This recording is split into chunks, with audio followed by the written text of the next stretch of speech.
I quoted Save the Children International's Chief Executive Officer's harrowing plea, "We are running out of words to describe the horror unfolding for Gaza's children." 8 months later, it is devastating, absolutely utterly devastating, to be here again today and that things have gone from worse to worse.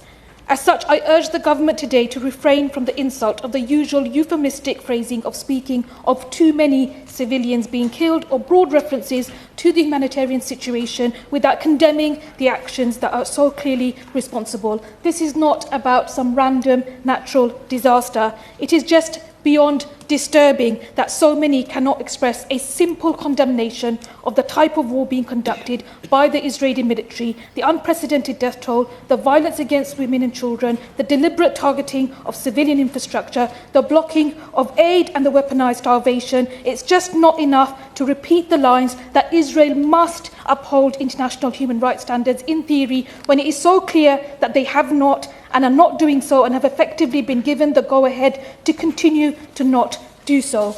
And quite frankly, the UK's continued support and facilitation of this is absolutely shocking to my constituents and indeed the majority of people in the UK.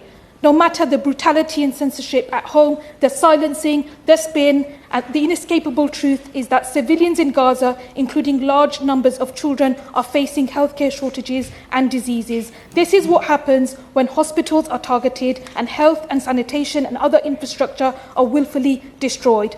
My constituents have opposed this, but this is what the UK continues to facilitate. Civilians in Gaza, including large numbers of children, are not only starving, but they are being starved. This is what happens when food is being prevented from getting to those who need it. Civilians in Gaza, including large numbers of children, are not simply dying, they are being killed. The lifting of the pause on funding to UNRWA is a welcome step forward, but as we speak, new mass displacement orders will worsen the entire already dire situation. I'm speculating today that the Minister will likely assert something along the lines that aid must get to where it is needed in theory. Yet everyone is clear that aid is being blocked and hindered by Israel, the UK's close and staunch ally. The best way we know to ensure that aid is delivered is to secure a ceasefire. I do want to mention that it's important that there is an arms embargo, including the F-35 fighter jets, which are being traded to be used against civilians. It does have implications for global human rights benchmarks. The horrors that are continuing to unfold before our eyes means that we are being changed forever.